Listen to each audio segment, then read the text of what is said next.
இதை எடுத்ததுக்கு அப்புறம் இப்ப திருப்பி செக்அப் போய் பார்த்திருக்காங்க. இவங்க நார்மலா இருக்காங்கன்னு டாக்டர் இப்ப ரிப்போர்ட் கொடுத்திருக்காங்க. ஒய்ஃபுக்கு வந்து ஃபர்ஸ்ட் வயித்துல ஒரு கட்டி இருந்தது. அந்த கட்டிய போய் என்னன்னு பார்க்கும்போது டாக்டர் இன்னைக்கு நாளைக்கு இதோ செக் பண்றேன் அதோ செக் பண்றேன் அப்படின்னு தொடர்ந்து 4-5 மாசமா தொடர்ந்து செக் பண்ணிட்டு தான் இருந்தாங்க. ஏங்க செக் பண்ணிட்டு இருக்கீங்க, மருந்து கொடுங்க, மருத்துவம் பாருங்க அப்படின்னா அதை டெஸ்ட் பண்ணணும் அப்படின்னு சொல்லிட்டே கொஞ்சம் காலம் கடத்திட்டாங்க. அவங்க காலம் கடத்திட்டு அந்த பயாப்சி எடுத்து போறாங்க, திருப்பியும் வராங்க, எடுத்து போறாங்க, திருப்பி 4 இப்ப பயாப்சிக்கும் எடுத்தாங்க. இருந்தாலும் இவங்களுக்கு பிரச்சனை தீரல.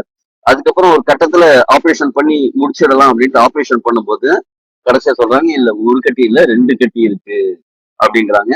அது கேன்சர் கட்டி தான். கேன்சர் நல்லா பரவிடுச்சு, பெருசாயிடுச்சு, வெறும் கட்டியில கேன்சர் கட்டி தான் அப்படின்ட்டு ஒரு கட்டியை மட்டும் தான் எடுக்க முடிஞ்சது.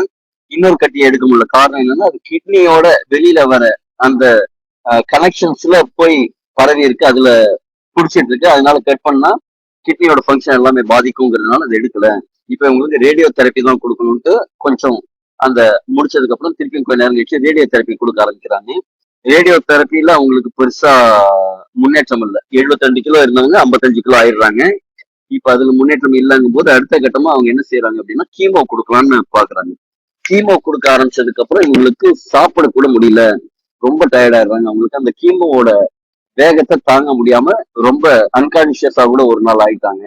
அதை எடுத்துட்டு போய் பார்க்கும்போது இவங்களுக்கு அந்த கீமோவை தாங்க கெப்பாசிட்டி இல்லை, அதனால உங்களுக்கு கீமோவும் கொடுக்க முடியாது, இதுக்கு மேல எதுவும் செய்ய முடியாது, நீங்க வீட்டுக்கு அழைச்சிட்டு போயிடுங்க அப்படின்னு சொன்ன சமயத்துல இவருக்கு ஹரிஷ் சாரோட அறிமுகம் கிடைச்சிருக்கு.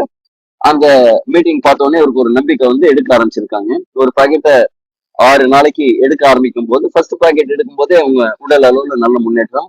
ஃபர்ஸ்ட் அவங்க அதற்கு முன்னாடி என்னன்னா நல்லா சாப்பிட்டுட்டு இருந்தவங்க கீமோ எடுக்க ஆரம்பிச்சதுக்கு அப்புறம் சாப்பிட முடியாம லிக்விட் டயட்டா தான் எடுத்தாங்க. அதுவும் 200 ml மேல எடுக்கும்போது எடுத்தாலும் அவங்களுக்கு வாந்தி வந்துட்டு இருந்தது. இந்த ப்ராடக்ட் எடுக்க ஆரம்பிச்சதுக்கு அப்புறம் அவங்களால திரவ ஆகாரத்தை ஃபர்ஸ்ட் எடுக்க ஆரம்பிக்க முடிஞ்சது. தொடர்ந்து இதை எடுக்க அவங்களுக்கு நல்ல இம்ப்ரூவ்மெண்ட் இருக்கு. கிட்டத்தட்ட அவங்க ஒரு 4 பாக்ஸ் எடுத்திருக்காங்க ஒரு 5 மாசத்துல, 4 மாசத்துல. இதை எடுத்ததுக்கு அப்புறம் இப்ப திருப்பி செக்அப் போய் பார்த்திருக்காங்க. இவங்க நார்மலா இருக்காங்கன்னு டாக்டர் இப்ப ரிப்போர்ட் கொடுத்திருக்காங்க. ரொம்ப எக்ஸலண்டான டெஸ்டிமோனியல். அந்த மருந்துகள் எடுக்கும்போது இவங்களுக்கு கிட்னி பாதிப்பு வந்துடுச்சு, அதனால கிட்னியும் ஃபங்க்ஷனாலிட்டி கம்மி ஆயிடுச்சு. இதை எடுத்ததுக்கு அப்புறம் எலிக்சன் மிக்ஸ் எடுத்ததுக்கு அப்புறம் கிட்னி ஃபங்க்ஷன் நார்மலா இருக்கு.